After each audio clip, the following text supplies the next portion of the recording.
सुबह का समय है। अनुराधा अपनी दो बहुओं हेमा और राधिका के साथ आंगन में बैठी है।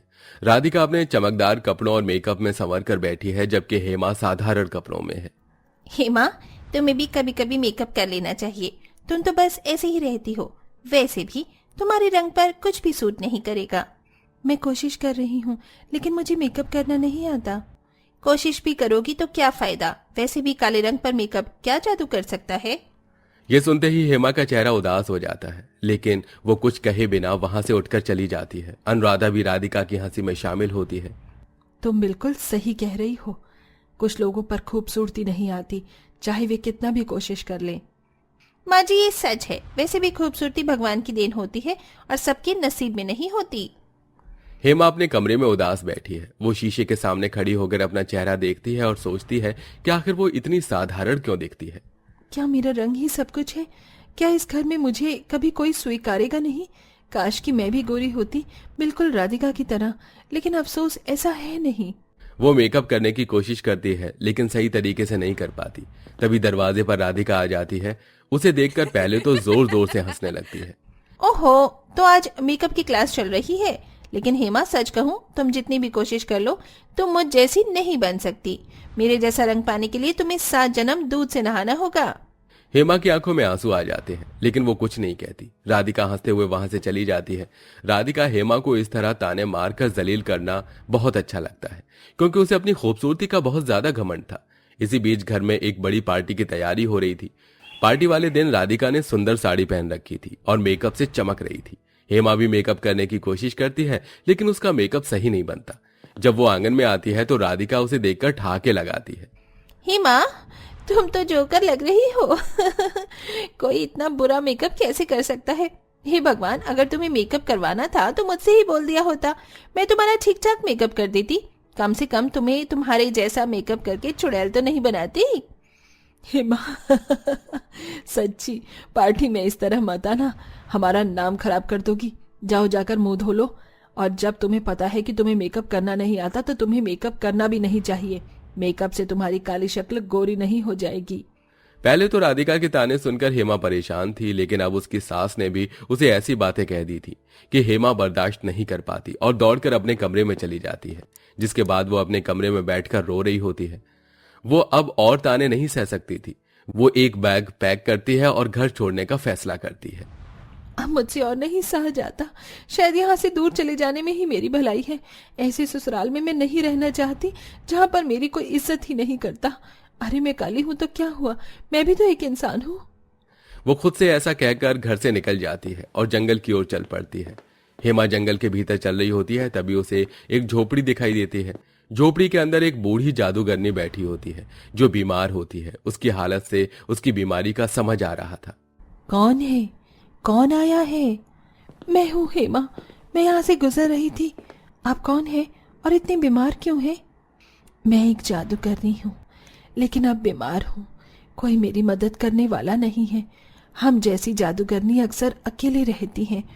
उम्र के साथ जब बूढ़ी हो जाती हैं तो भगवान को प्यारी हो जाती हैं। ऐसा मत कहिए, मैं हूं ना यहाँ पर। वैसे भी मुझे एक छत चाहिए और आपको एक ऐसा इंसान जो आपकी देखरेख कर सके। क्या मैं यहाँ आपके साथ रह सकती हूँ? मुझे तुम्हारे यहाँ रहने से कोई आपत्ति नहीं है, तुम रह सकती हो। हेमा उसके पास जाती है और उसकी देखभाल करती है। वो उसे खाना बनाकर देती है और उसकी सेवा करती है। वो अब ऐसा रोजाना करती है, जिससे जादूगरनी खुश हो जाती है। तुम बहुत नेकदिल हो बेटी, लेकिन इतने दिनों से तुमने बताया नहीं कि तुम यहाँ कहाँ से आई हो, क्या करती थी। तुम्हारे चेहरे पर हमेशा ये उदासी क्यों रहती है? ये सुनकर हेमा को थोड़ा दुख होता है और वो रोते हुए अपनी पूरी कहानी जादूगरनी को बताती है। मैं तुम्हें कुछ देना चाहती हूँ। ये लो, ये एक जादुई मेकअप है। जब भी तुम इसे लगाओगी तुम सबसे सुंदर दिखोगी। लेकिन मुझे इसकी जरूरत नहीं है। मैं तो पहले ही सब कुछ छोड़कर यहाँ पर आई हूँ। मैं क्या करूँगी इस जादुई मेकअप का? ये सिर्फ तुम्हारी बाहरी सुंदरता के लिए नहीं है, बल्कि तुम्हारे आत्मविश्वास को बढ़ाने के लिए है। जाओ, इसे अपने ससुराल में इस्तेमाल करो।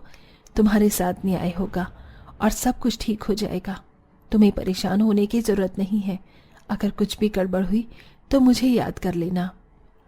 हेमा थोड़ी देर सोचती है और फिर आखिर में वो मेकअप लेकर वापस अपने ससुराल लौटने का फैसला करती है। ठीक है, अगर आप ऐसा चाहती हो तो मुझे कोई आपत्ति नहीं है। हेमा वापस अपने ससुराल आ जाती है, लेकिन अनुराधा और राधिका उसकी वापसी पर खुश नहीं होते। ओहो, ये लो, हमारी महान काली बहू वापस आ गई। क्या जंगल में भी तुम्हारा मेकअप काम नहीं आया? तुम तो नेचर में रहने के बाद भी ऐसी ही काली कलूटी लग रही हो। हेमा, क्यों नहीं समझती? तुम्हें इस घर में बस काम करने के लिए ही रखा है। राधिका जैसी बहू बनना तुम्हारे बस की बात नहीं।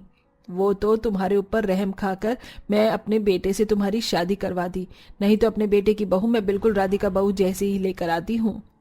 हेमा चुपचाप सब कुछ सुनती रहती है, लेकिन इस बार वो कमजोर महसूस नहीं करती। वो अपने कमरे में जाती है और जादूगरनी का दिया हुआ मेकअप लगाती है। मेरे आने से पहले सभी लोग किसी पार्टी की बात कर रहे थे। लगता है आज कोई पार्टी ही होगी। मुझे अभी से तैयार होना शुरू कर देना चाहिए। फिर से एक बड़ी पार्टी का आयोजन होता है। इस बार हेमा जादूगरनी के मेकअप से तैयार होकर बाहर आती है। जब वो पार्टी में प्रवेश करती है तो सबकी नजरें उस पर ठहर जाती हैं। ये कौन है? इतनी सुंदर लड़की तो मैंने आज तक नहीं देखी। ये हेमा है? इतनी सुंदर कैसे हो गई? अरे इसके ऊपर किसने कौन सा मंत्र फूंक दिया? पार्टी में हर कोई हेमा की तारीफ करता है। राधिका के चेहरे पर जलन साफ दिखाई दे रही थी। हेमा, तुम तो कमाल लग रही हो, आज की सबसे सुंदर महिला। अपनी खूबसूरती को तुमने इतना अच्छे से मेंटेन कैसे किया हुआ है? तुम्हारे आते ही ऐसा लग रहा है जैसे जमीन पर चांद उतर आया हो। और राधिका, तुम्हें क्या हुआ? आज तुम्हारी चमक कहीं गायब हो गई है। बड़ी उजड़ी उजड़ी सी लग रही हो तुम। लगता है तुमने मेकअप थोड़ा कम किया है। तुम्हें थोड़ा सा और मेकअप कर लेना चाहिए था। इतनी बड़ी पार्टी रखी है और तुम भी चमक नहीं रही। देखो जरा, आज हेमा कितनी सुंदर लग रही है। उसके जितनी सुंदर महिला लगता है पूरी दुनिया में हो ही नहीं सकती। कोई उसका क्या ही मुकाबला करेगा। राधिका खुद को अपमानित महसूस करती है। उसका घमंड चूर चूर हो जाता है। उसने कभी नहीं सोचा था कि उसके सामने उसकी काली देवरानी इतनी सुंदर बनकर आ जाएगी।